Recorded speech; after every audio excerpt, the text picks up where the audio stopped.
So in the last class, we have learned about pointer arithmetic, right? So in today's class, we are going to see some of the examples of or some of the use cases of pointer arithmetic. Okay. So let's see. So the first topic we are going to learn is call by value versus call by reference. So I'm going to start with swap example. Okay. Swap means suppose two variables a and b has certain values, a equal to 10, b equal to 20. So the swap function will take these two variables and then interchange the values. So at the end of the swap function, a should be equal to 20, b should be equal to 10. Okay. So let's see. Let's write the function.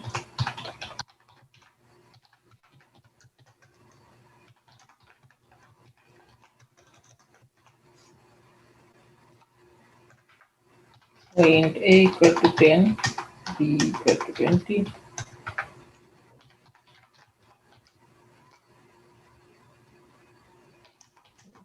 Percent d equal to percent d. Okay. Now I'm calling the swap function. Okay. Swap a and b. And then after the end of this function, I'm printing the values again. So this function is supposed to interchange the value of a and b. Okay. All right. So first, let's discuss call by value, where we're passing the values of a and b to the swap function. Okay. All right. So this function is not returning anything. So the return type is void, and then it is taking two integers, int a, int b, and let me declare the function prototype.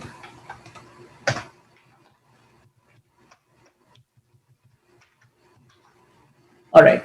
So we have learned how to use or interchange two variables using a third variable. So suppose temp is a third variable. So temp equal to a equal to b, and then b is equal to temp. All right. Okay. So if I run this program, what will be the value of a and b at this point? So let's run and see and then discuss. So there is some issue regarding the semicolon. Okay.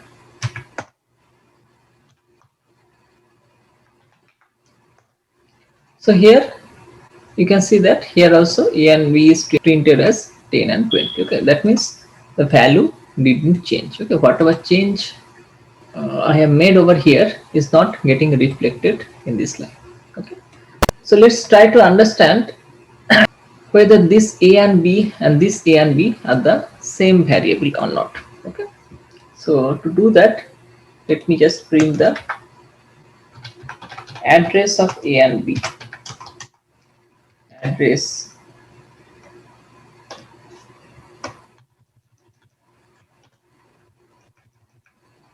percent p, address of b equal to percent p, and let's do the same thing over here. Let's run it.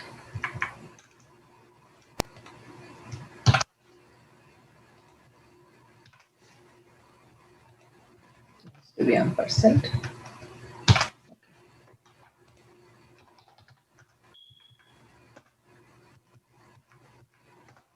So you can see that the address of a and b in main. Okay, let's type it in main. So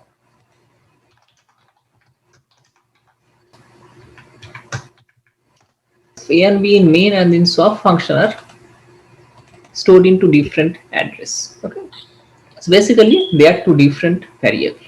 Okay, here a and b are two different variables. Here a and b are two different variables because they are stored in two different address. Alright. Okay. So let's look at what's happening in the memory in detail. Okay, let's discuss the concept what's happening over here. All right, so this figure is showing different segments of the memory. Okay, different important segments of a memory. So this memory segment consists of this code section, okay, where the instructions resides, the data segment or code segment, sorry, where the instruction set resides.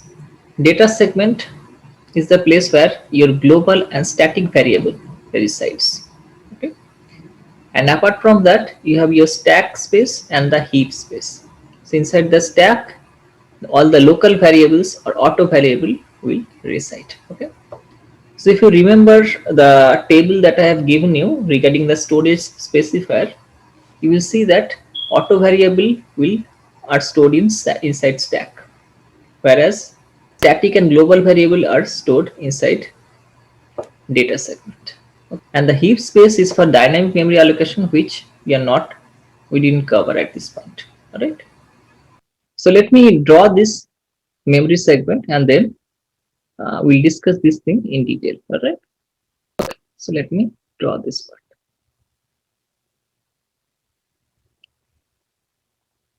So here you have your code segment.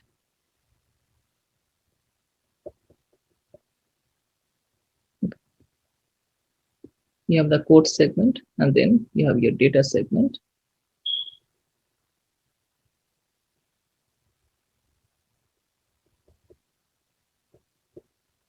And then you have your heap portion. And then you have your stack portion. Okay. All right. So as I said that this will be your instructions. In the data segment, the global and static variables will be stored. Heap will be used for dynamic memory allocation.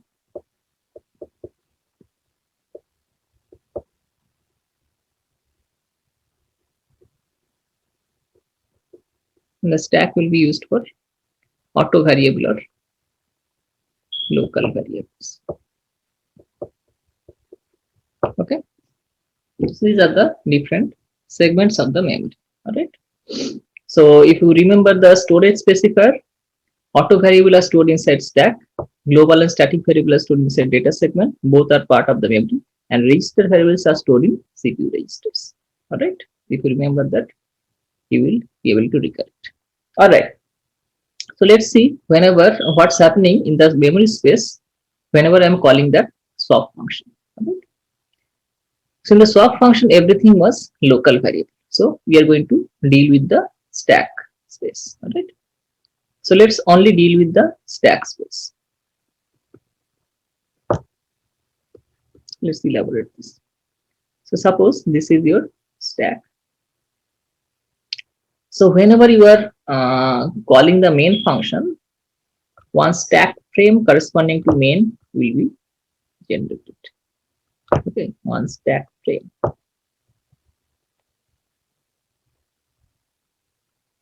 Corresponding to main will be generated. Okay.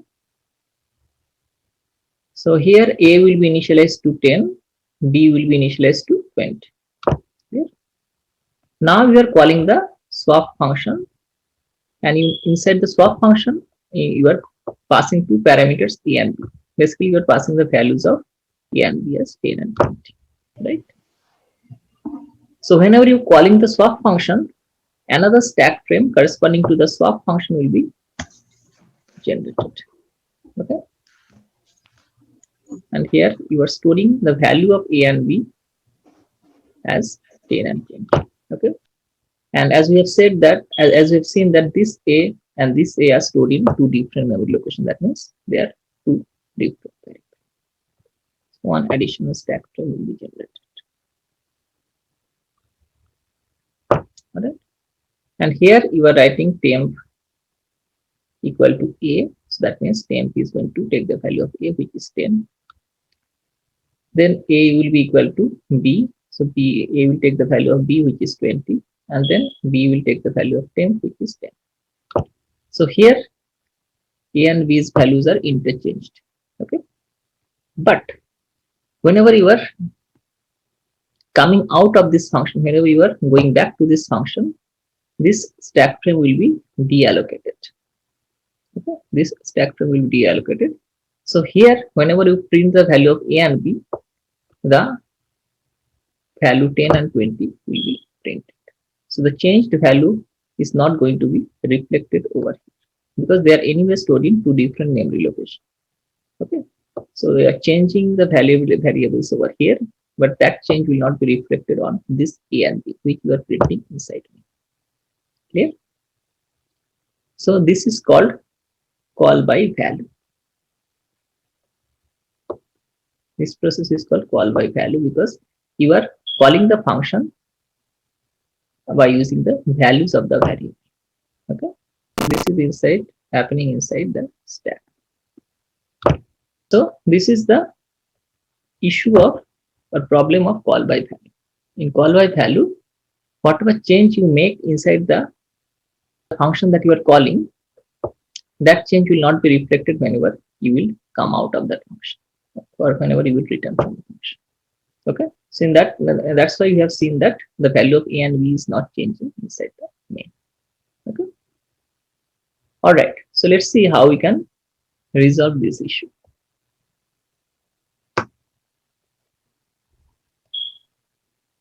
So the way we can resolve this is by the use of pointers. All right, so let's see. So here, instead of passing the value, we are going to pass the reference. So A, B, I am passing the address of A and B. All right. Instead of A, B, I am passing the address of A and B. So let me modify this function a little bit.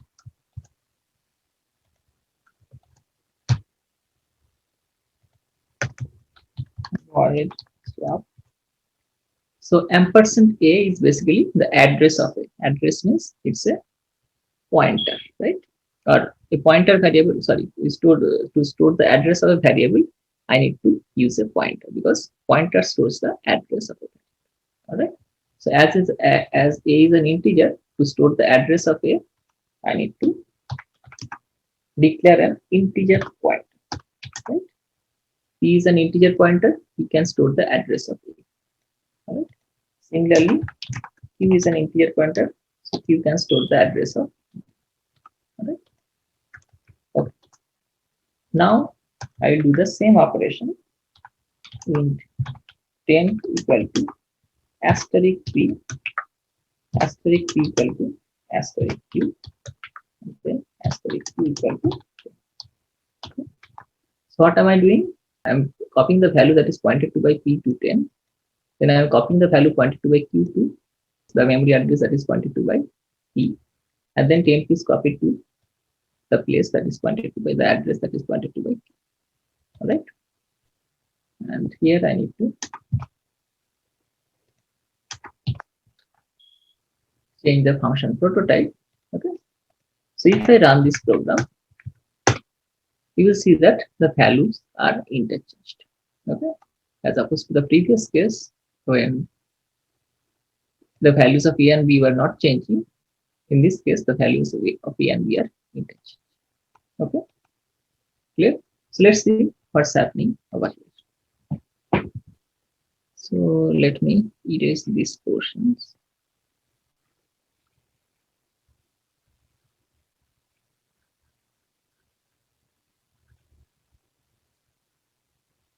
And let's elaborate what's happening in the stack space. So suppose this is your stack. So whenever you're calling the main function, one stack frame is generated corresponding to main. And here you are initializing the value of A to 10, B to 20. Okay. Now you are calling the swap function. And inside the swap function, you are passing the address of A and address of B. All right. Okay. So suppose A is stored in address, say 1000. B is stored in address, say 1500. Okay. So basically you are passing the address 1000 and 1500. Okay.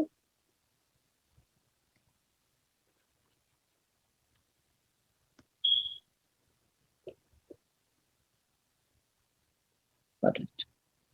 Now, whenever you are calling this swap function, another stack frame will be generated,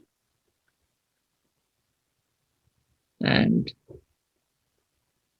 you are storing the address to an integer pointer, address of A to an integer pointer, as well as the address of B to another integer pointer. All right. Okay. Now you are doing temp equal to asterisk P. Okay. Asterisk P means the value at the memory location pointed to by P. So what is the value at the memory location pointed to by P? Value at the memory location pointed to by P means value at 1000. Right. So what is the value at 1000? Value at 1000 is 10. Right. And then I'm writing asterisk P equal to asterisk Q. What is asterisk Q? Asterisk Q means value at 1500. So what is value at 1500? It is 20. All right. And then I am writing asterisk Q equal to temp. So temp is basically 10. So what is asterisk Q? Asterisk Q means value at 1500. Okay. So that means value at 1500 will be changed to 10, and value at 1000 will be changed to 20. Okay. So that means the changes are happening in this space. Okay. The changes are happening in the actual address of A and B. Okay. So this process is called call by reference. Okay. This process is called call by reference. Okay.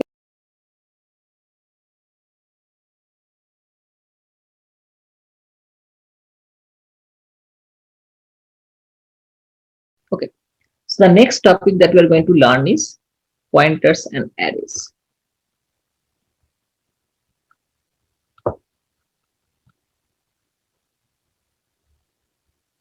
Okay. So let's see. What is the connection between pointer arithmetic and arrays? Okay. So suppose you have an array that consists of some integer. Say we have written int A equal to 100, 200, 500, 800, 1500, 1200, 900. Okay. So that means in the memory location, 7 sufficient space for 7 integers will be allocated. Okay. Each integer will take 4 bytes. So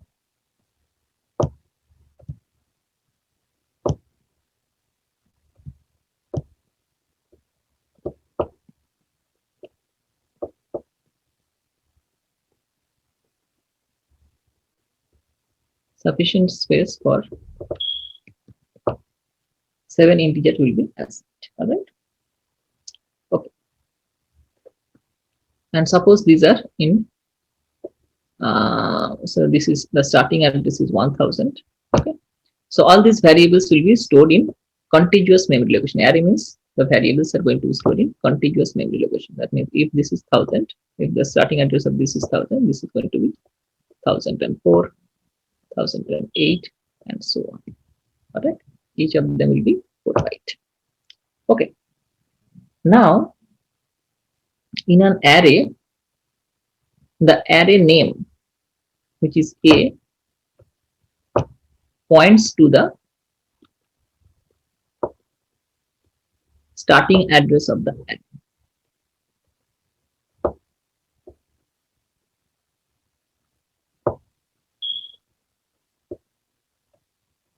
Okay. The array name points to the starting address of the array. All right. That means the array name A will point to the starting address of the array. All right. or I can also write that A is equal to ampersand of A0, right? Ampersand of A0 means address of A0. So this is A0, right? Ampersand A0 means address of A0. Clear? So array name is basically equal to ampersand of A0. Okay. Now, where A plus 1 will point to, A plus 1 means, as I said, that if you add 1 with a pointer, it will point to the next possible integer location. Okay. Right? We have learned that if I add 1 to a pointer, that means it will point to the next possible integer location.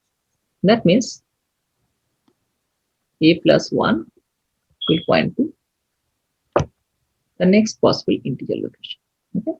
So it will point to the second element of the array, right? Which is equal to ampersand A1. Okay. This will be A1. Okay. So that means in general, if I want to get the address of A of I, the ith element, I can write that this is equivalent to A plus I. Right? In general, I can write ampersand AI is equivalent to A plus I. Okay? Because if I is 0, ampersand A0 is going to be equal to A. If I is 1, ampersand AI is going to be A plus I. If I is 2, ampersand A plus ampersand A2 is going to be equivalent to A plus 2, and so on. And then, what is the value of the ith index? This is the address of the ith index, which is equivalent to A plus I. What is the value of the ith index? Value of the ith index is nothing but, if this is the address, the value at A plus I is asterisk A plus I. So these two are very, very important formula as far as pointers and arrays are concerned. Okay. Ampersand AI is equivalent to A plus I, and AI, which is the value of the ith index, is equivalent to asterisk A plus. These two are very, very important formula as far as pointers and arrays are concerned. Okay. All right. So this is the conceptual understanding. Let's move to the terminal and see whether we can validate this or not. Okay. So now let me write a program, pointers and arrays. Okay. So here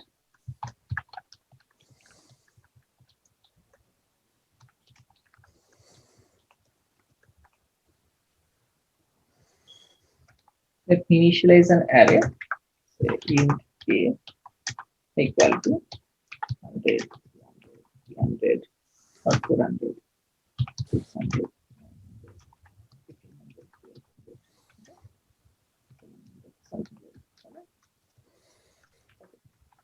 Now suppose I want to print each and every element, print the values and the address, both in ampersand AI format and in A plus I format.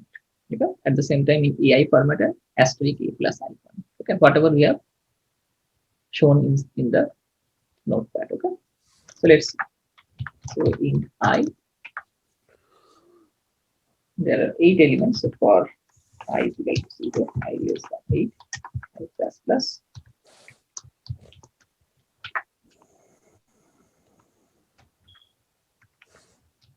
Print percent %d. First, let's print the addresses. Ampersand A of I. Okay. And print percent %d.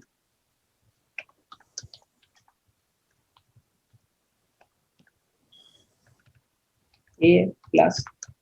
Okay. There I have written ampersand AI is equal to A plus I. All right. So let's see for all these values whether these two values are these two addresses are matching.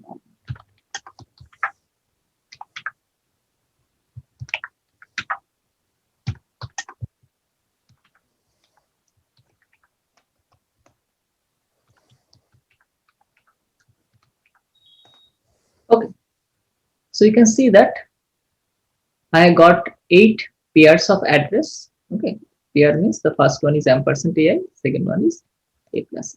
Okay, so this is ampersand a0 and a plus 0. This is ampersand a1 and a plus 1, ampersand a2, a plus 2, and so on. Okay, so you can see that the difference between two addresses are 4, right? Difference between all these two addresses are 4 because each of them is taking 4 bytes, which you have already learned, and both ampersand AI and a plus I is having the same address. Okay, or it is pointing to the same address location. Both ampersand AI and a plus I is pointing to the same address location. Yeah. So this is validating our claim. This is validating our claim that ampersand AI is equal to a plus. Clear? Okay. Now let's come to the values. Let's validate so that a of I is equal to asterisk a plus I. Okay.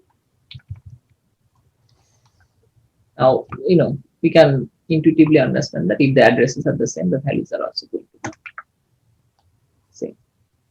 So some D, A of, and then B, asterisk A plus. All right.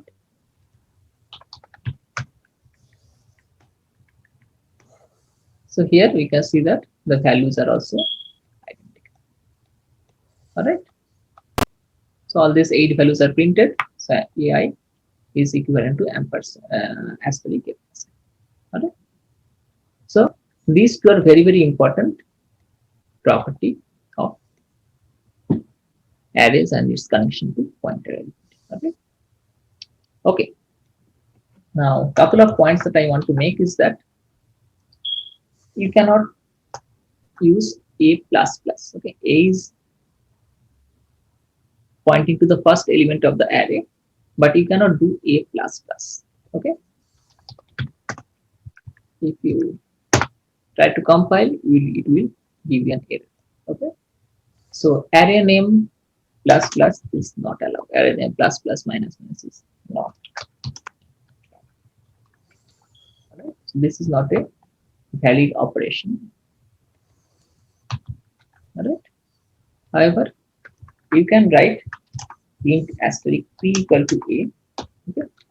A is basically storing the address of the first element, so you can store the address to an integer pointer, and then you can do p plus plus. So this operation is allowed. Okay. If I compile it, it is not going to give an. So this operation is allowed, but a plus plus is not allowed. Okay. This small point you need to also remember. Okay. You do plus or equal 1. Plus equal to 1. So I think both are equivalent, right? Plus equal to 1. That is also going to give an error, right? Okay. All right. So now in today's class, we have learned the connection between pointers and array. Okay. So let's revisit some of the examples that we have studied before, where you have passed an array to a function. Okay. So let's see some of the examples in your folder. Say we have learned bubble sort. Okay. So let's open this and revisit some of the concepts that we've learned. Okay.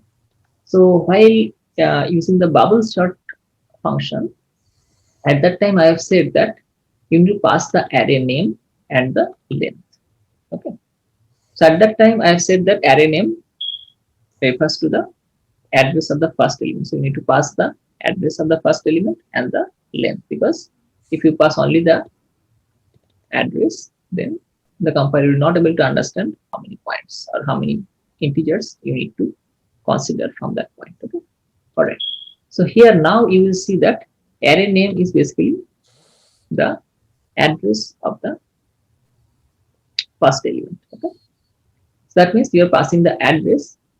So here you are declaring an integer pointer to store the address. Okay, so int a square bracket is basically declaring an integer pointer. Okay, so instead of this line, you can also write this line. Okay, because ARR is basically the name of the array, which is nothing but the starting address of the array. So the address you can store in a pointer to an integer. Okay, so if I replace this statement with this statement, it should also work as it is.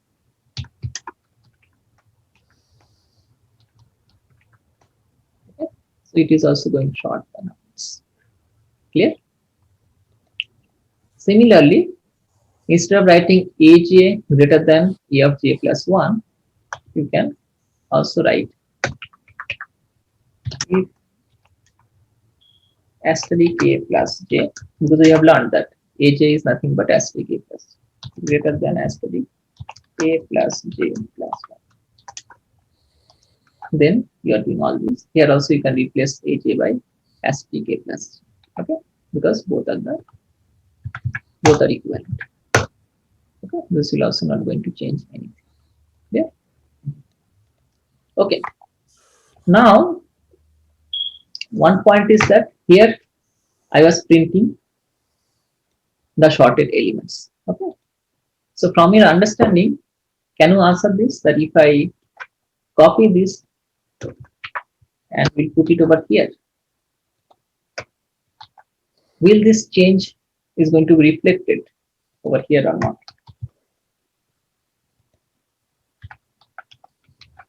So here I was printing the, before putting it over here, I was printing the shorted array. So if I remove this and put it over here, will this change that I have made in this function will be reflected or not? So here I am passing the address of the starting element, right? So whatever change I am making in that particular address location, isn't it? So here I'm not changing the values. I'm not calling the function by value. I'm calling the function by reference. Here I'm passing the starting address, right? So that means this change I'm making is basically making the change in the corresponding address location, isn't it? So if I print less than even of size. So if I print this over here, the change must be reflected. Okay, because this is an example of call by reference, not call by value. Okay. Okay. All right. So we have learned a very important property of arrays and pointer, and then I have tried to clarify a little bit more about whatever we have learned in the previous few classes. At that point, I didn't cover the point concept of pointer arithmetic. So at that point, I have asked you to follow this convention that array name will point to the address. Okay, and then I've just shown you without using the pointer notation. But at this point, after learning this, I can delve into the details. Okay, so now I can conclude that if I make this change over here and then if I print over here also, the change is going to be reflected. That means using this understanding, you can pass an array and you can make the change inside the function that you are calling. Okay? And the change is going to be reflected inside the main function. Clear?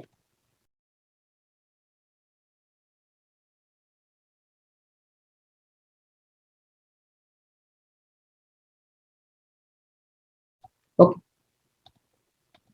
Now let's move on to the next topic, which is file pointers. Okay.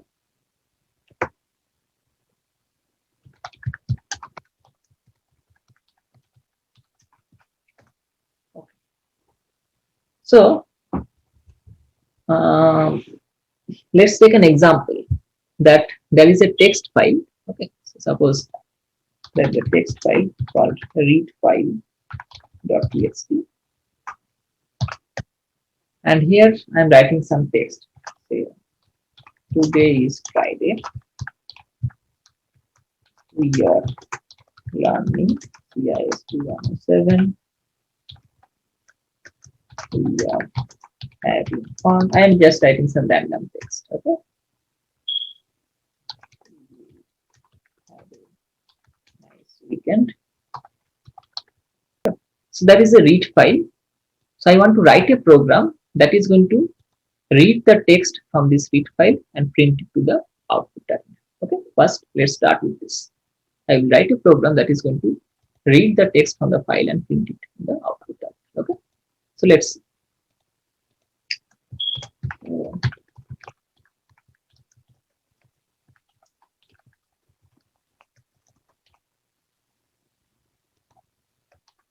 Okay. So the first thing is that I need to declare a file pointer. Okay. So how can I do so? File asterisk file. Okay. This is a file pointer. All right. So next I need to open the file. Okay. Open this read file. So fid equal to f open read file.txt, and I need to pass in what mode the read file will be opened. So I need to open it in read mode. Okay.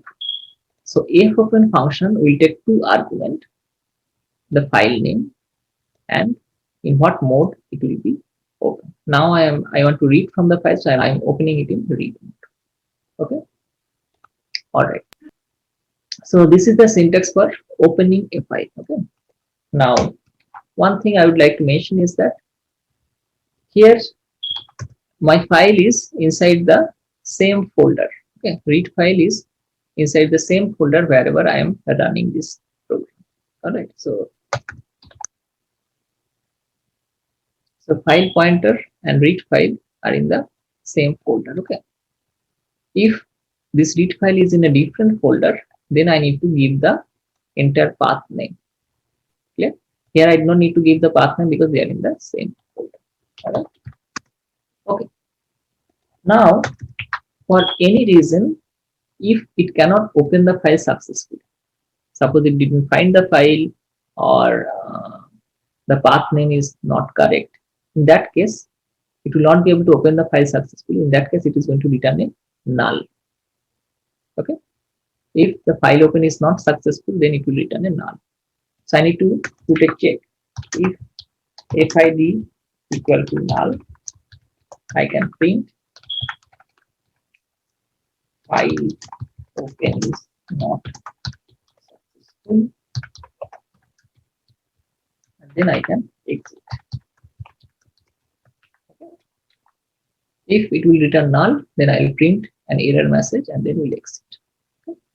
So this exit function will reside in the header file and include stdlib.h, standard library.h. Okay. If I want to use this function, I need to include this header. Okay. All right. So let's first run this program and check whether the file open is successful or not.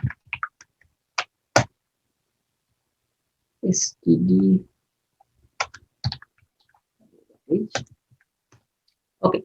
So now we can see that it is not giving any compilation error, and if I run this program, the run is also not generating any error. Okay. That means this condition is not getting executed. That means the file open is successful. All right. So now I've opened this file successfully. The next job is to read from the file. Now I need to read the text on the corresponding file. Okay. So as I said that I want to read the characters or read the content, store it in an array, and then I need to print it. Okay, so let's do this. I want to read the characters one by one, store it in a character array, and then at the end of the day, I will print the array to check whether my reading is successful. Okay, so the first question is what will be the array length? The array length will be equal to the number of characters that is there in this file plus 1, because the array needs to end with a termination character, right? So the number of characters that are there in the file plus 1, that is going to be the array length. All right. Okay. But I do not know the number of characters that are there inside the file, right? Because the file can be any file. So I don't know exactly the number of characters. Okay. So I cannot declare the array at this point. Okay? Because I cannot write int a10 or int a100. And if I write int a100, that means it is going to store, it can store a maximum of 100 characters. But I don't know, it may have more than 100 characters, right? So the first thing is to find out how many characters are there inside this file. Okay. So first I'm going to find out how many characters are there inside the file. Then I'm going to declare an array that can store that many characters plus 1 for the null character. And then I need to again come and read the characters and then store it in the file. Clear? Okay. So first check how to find the number of characters inside the file. Okay. So I'm initializing the length as 0, and then I need to read one by one until unless I am reaching the end of it. Okay. So while get c of fid is not equal to EOF. EOF means end of file. Okay. I'm incrementing length. So get c is basically reading the character one by one. All right. So here what I am doing, I am reading the character one by one until unless I am reaching the end of file. And whenever I am reading one character, I am incrementing the length by one. All right. So after this stage, I should be able to get the length of the, or length means the number of characters inside the text. Okay. So now I can declare the array. So read array of length plus 1. Okay. Length is basically the number of characters plus 1 for storing the termination character, because we know that any character needs to be terminated with a termination. Okay. Okay. So this kind of array declaration is called variable length array. Okay.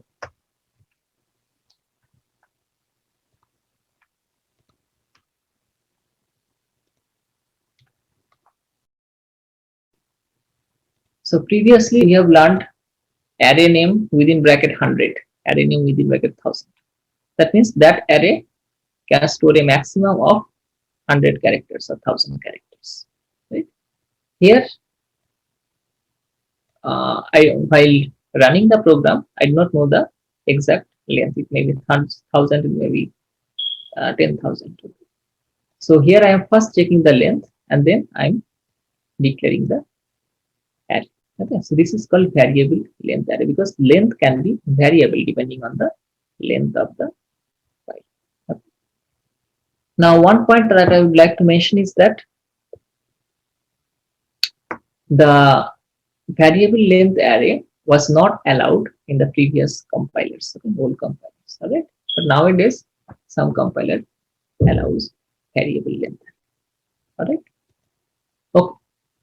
Now, later on in the next class or next to next class, I will show you that we can use the concept of dynamic memory allocation also over here. But at this point, we do not know dynamic memory allocation. Okay. So at this point, let's use variable length. So I have found out the length of the or the number of characters in the file, and then declared the array that can store all the characters plus a termination. Okay. The next thing is that I need to read the characters again and store it inside this reader. Okay. But at this point, you have already read the characters and reached the end of file. That means your control is over here. Okay. So you need to bring the control back to the beginning of the file. Okay. For doing that, there is a function called rewind file ID. Rewind means it will bring the control back to the beginning of the file. Yeah. And then you do the same thing. So after rewinding, you can read the character. So for I is equal to 0, I less than len plus plus, you are doing read array of I equal to IDFC of A5. So you got the length, you allocate memory corresponding to, yeah, you allocate sufficient memory, you rewind and come to the beginning of the file, and then from the beginning you are reading the character one by one and then storing it in the corresponding index. Okay. So now if we print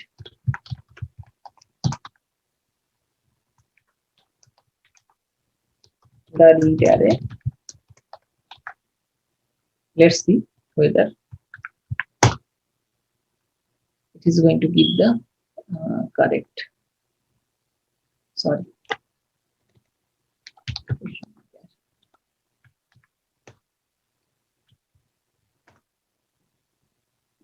so let's see. So here it has printed everything. Now it is giving some error. So what is the error? The error is that I forgot to terminate the array with a termination character. All right. So now if I compile, you'll see that all the text has been printed successfully. Okay. So at the end of the program, you can close the file.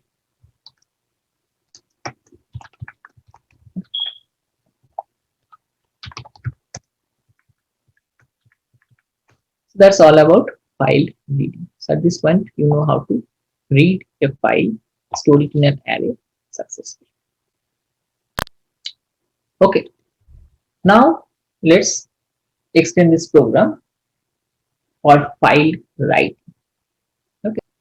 So writing.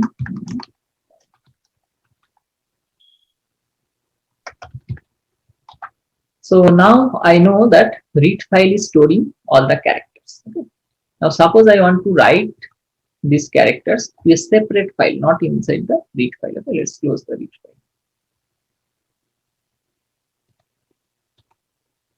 Okay, so suppose from this read array I want to write all the characters to a separate file.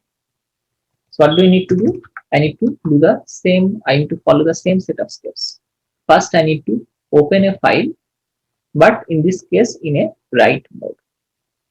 Okay, so file, say file2 equal to f open write file.txt. Now in this case in a write mode. All right. And similar to the previous case, if the write if the file open is not successful, then it will return a null. So we need to put a check.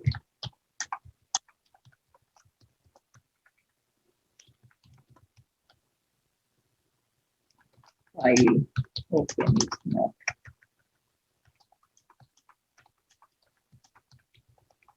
successful.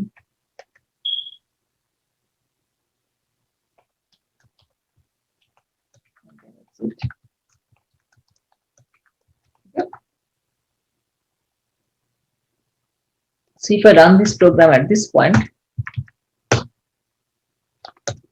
you will see that writefile.txt, a file name called writefile.txt is generated. Okay, this is generated because I have opened a write file in a write. Okay, now the rest is pretty simple